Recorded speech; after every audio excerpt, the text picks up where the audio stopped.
واعبدوا ربكم وافعلوا الخير لعلكم تفلحون. صدق اللہ العظیم.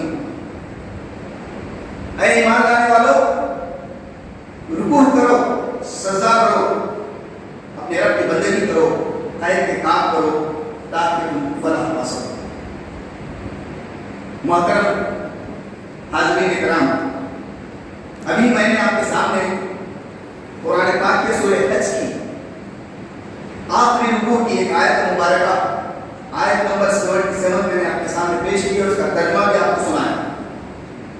سورہ حج کے آخری رکوع کی 6 آیات میں اللہ تبارک و تعالیٰ نے بڑی حسین اور خوبصورت تقسیم فرمائی. آخری رکوع کی 6 آیات، پہلی 4 آیات میں اللہ تبارک و تعالیٰ نے سارے انسانوں کو مخاطب فرمایا ہے. یا ایھا الناس، زمین پر بسنے والے سارے انسانوں سے خطاب ہے پہلی 4 آیات میں. آخری 2 آیات میں یا ایھا الذین آمنوا، اہل ایمان سے خطاب فرمایا. میں آپ کے سامنے پیش کر رہا ہوں تاکہ آگے کا مضمون آپ کو سمجھ میں آ سکے. پہلی 4 آیات کے اندر اللہ تبارک و تعالیٰ نے سارے انسانوں کو مخاطب فرمایا. دعوت عمومی، وہ دعوت عمومی کیا ہے؟ دعوت ایمان، اللہ پر ایمان، آخرت پر ایمان، رسالت پر ایمان، کتابوں پر ایمان. بتایا گیا کہ کائنات نہیں پیدا نہیں کی گئی. ایک سوال ہے، کائنات کی حقیقت کیا ہے، انسان کی حقیقت کیا ہے، انسان کا وقت پیدائش کیا ہے، خبر تک چلے جانے کے بعد وہاں تک یہ ہے، اس کے بعد ڈی این ہے، اس کے بعد میں زندگی ہے، خیر کیا ہے، شر کیا ہے، علم کی حقیقت کیا ہے. یہ تمام سوالات کا ایک ہی جواب، جامع جواب، ایمان. مانو اللہ کو، مانو اس کی توحید کو، مانو اس کی صفات کو مانو. یہ دنیا فانی ہے، ایک دن آئے گا جس کو ہم اپنی قیامت کہتے ہیں، جسوں کو اٹھایا جائے گا. تم سب اللہ کے حضور میں حاضر ہوں گے، تم کو جواب دہی کرنی پڑے گی. اور وہ زندگی ہوگی جو شروع ہوگی، ہمیشہ کی زندگی ہوگی. اللہ پر ایمان، آخرت پر ایمان، یہ ایمانیات ہیں. ان کو ماننے کی دعوت 4 آیات کے اندر، ان کو ماننے کی دعوت. اب اگر کوئی مان لیا، میں نے مان لیا اللہ کو مانا، رسالت کی تصدیق کی، اللہ کی کتاب کو جانا، میرا ایمان ہے قیامت پر، آخرت پر، جنت پر، دوزخ پر، اب اس پر آئے گا مرحلہ یہ کرو یا نہ کرو. جب مانتے ہو اللہ کو، جب مانتے ہو اس کے رسول کو، جب جنت پر ایمان ہے، جب دوزخ پر ایمان ہے، تو اس کے تقاضے کیا ہیں؟ پہلی 4 آیات سارے انسانوں سے خطاب، دعوت ایمان. آخری 2 آیات میں اہل ایمان. کون؟ دعوے دار ہے وہ لوگ جو ایمان لائے ہو اللہ پر، جو اقرار کرتے ہو، اللہ کو مانتے ہو، اس کی توحید کو مانتے ہو، اس کی صفات کو مانتے ہو. اس کی شان یہ ہے کہ تم جانتے ہی ہو کہ اللہ تمہارا ساتھ ہوتا ہے، وہ دیکھنے والا ہے، خبیر ہے، وہ علیم ہے، وہ خبیر ہے، وہ سننے والا ہے، وہ دیکھنے والا ہے، وہ جاننے والا ہے. نبوت کو مانتے ہو، انبیاء کو مانتے ہو، رسولوں کو مانتے ہو، آخری اور کامل رسول کو مانتے ہو، آخری اور کامل کتاب کو مانتے ہو، موت کے بعد کی زندگی کو مانتے ہو، جزا کو مانتے ہو، سزا کو مانتے ہو، یوم الدین کو مانتے ہو، جنت کو مانتے ہو، دوزخ کو مانتے ہو. تو تقاضا کیا ہے؟ رکوع کرو، سجدہ کرو. بات سمجھ آ رہی ہوگی، رکوع سجدہ تھوڑا صاف سمجھ میں آ رہا، نماز کا حکم. رکوع کرو، سجدہ کرو. آگے فرمایا واعبدوا، عبادت کرو. بچ جاؤ، رکوع کر لیے، سجدہ کر لیے مسجد میں، پھر باہر نکلے، پوری زندگی اللہ کے حوالے کر دو. بچ جاؤ، اپنے وجود کو اللہ کے سامنے ڈال دو. یہ ہے عبادت. اچھے کام کرو تاکہ تم کو فلاح نصیب. فلاح کیا ہے؟ کامیابی کیا ہے؟ قرآن حدیث کی کوئی جامع اصطلاح ہے، بڑی دلچسپ ہے، لیکن آپ جو ہے اس کے مختصر مفہوم پر اکتفا کیجیے. دراصل فلاح کے معنی کامیابی. کامیابی کیا ہے؟ جس مقصد کے لیے انسان کو پیدا کیا گیا ہے، وہ مقصد کو جاننا اور اس مقصد کے لیے اپنی زندگی کو وقف کر دینا، یہ ہے فلاح. یہ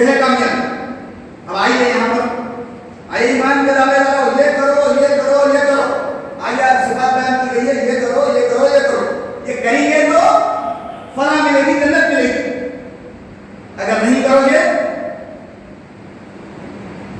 نہیں کرو گے حفاظت میں نہیں کرو گے تو جنت کا خیال تمہارا خیالی پورا ہوگا. تمہاری خواہش ہے, تمہاری تمنا ہے, تمہاری آرزو ہے. قرآن کی گارنٹی نہیں ہے. قرآن کو شرائط پیش کیا ہے, یہ کرو, ایمان لانے والوں, یہ کرو, تب کامیاب ہوں گے. ہم کو جو ایمان مل گیا بغیر شرط کے, اللہ پوچھا بھی نہیں کہ تم مسلمان کے گھر میں پیدا ہوتے ہیں, عیسائی کے گھر میں پیدا ہوتے ہیں, ہندو کے گھر میں پیدا ہوتے ہیں. پوچھنا تو بولتے تھے اللہ مسلمان کے گھر میں پیدا, بغیر بولے کہ اللہ مسلمان کے گھر میں پیدا کر دیا. ماموں نے ادا دے دیا, والد نے ادا دے دیا, چاچا نے ادا دے دیا, زبان سے کلمہ ادا کر دیا. وہ ایمان سینے میں نہیں اتر سکا, دل میں نہیں اتر سکا. وہ ایمان سے ہمارے اخلاق کا کوئی تعلق نہیں, ہماری زندگی سے ہمارے ایمان کا کوئی تعلق نہیں. اور اس کے باوجود تصور ہے ہمارے ایمان کے اندر دوزخ میں ہم تو کیا, ہمارا سایہ بھی نہیں ہے. رسول اکرم صلی اللہ علیہ وسلم کی امت میں ہم تو جنت ہمارے میں. یہ تصور میں نہیں ہے کہ یہود کے بعد بھی انہوں نے کہا کہ ہم تو اللہ کے چہیتے ہیں, یہ جہنم جو ہے وہ دوسروں کے لیے بنی ہے. ہم تو کیسا ہوگا, ہم جہنم میں داخل نہیں ہوں گے تو گنتی کے چند دن آپ چھو بھی نہ سکیں گے, باہر نکل جائیں. یہ خود فریبی, یہ دھوکہ ہمارے اندر پیدا ہوا. قرآن کہتا ہے فَمَن يَعْمَلْ مِثْقَالَ ذَرَّةٍ خَيْرًا يَرَهُ وَمَن يَعْمَلْ مِثْقَالَ ذَرَّةٍ شَرًّا يَرَهُ. جو کہ ذرا برابر بھی نیکی کرے گا, برابر اس کا اجر ملے گا. ذرا برابر بھی گناہ کرے گا تو اس کی سزا پائے گا. کہاں بچیں گے؟ یہ ایمان ہے ہمارا, ہم کو تھپک تھپک کے سلا دیے. ایمان لا اور جنت میں داخل کر دیے جائیں گے. رسول اللہ صلی اللہ علیہ وسلم اللہ محترم ہم کو جو ایمان ملا ہے 4 شرائط کے ساتھ ملا ہے. پہلی شرط رکوع اور سجود. رکوع اور سجود سے مراد نماز, بلکہ علماء نے اس کی تفسیر میں لکھا ہے ارکان اسلام. ایمان لانے والوں سے مراد کون ہے؟ کلمہ شہادت کا اقرار کرنے والا. کلمہ شہادت میں کیا داخل ہے؟ کلمہ شہادت لا الہ الا اللہ محمد رسول اللہ, نماز پڑھو, روزہ رکھو, زکات دو اور حج کرو. 4 شرائط. نماز پڑھنا ہے اور اس کے اللہ تبارک و تعالیٰ نے ایک کا ذکر کر دیا, اس لیے کہ حشر کے میدان میں سب سے پہلے نماز کا حساب ہوگا, اس کے بعد دوسرے ہمارا کا حساب ہوگا. پہلے نماز کا. نماز مشکل ہے, قرآن بتا نماز بڑی بھاری ہے, مگر ان کے لیے نہیں جن کو اللہ پہ یقین ہے, جن کو اللہ پہ یقین ہے ان کے لیے نماز کا چھوڑنا مشکل ہے. حضور نے فرمایا کفر اور نماز کا, کفر اور اسلام میں نماز کا فرق. جس نے نماز قائم کی اس نے دین کو قائم کیا, جس نے نماز کو چھوڑ دیا اس نے دین کو ٹھایا. دیکھیے یہ نماز جو انسان کی پوری زندگی کو RCC کا فریم جیسا ہے, فریم کے اندر کو جگہ کے رکھتی ہے. آپ ٹائمنگ فکس کرتے ہیں, فجر کا پڑھنا ہے, ظہر کا پڑھنا ہے, عصر کا پڑھنا ہے, مغرب کا پڑھنا ہے.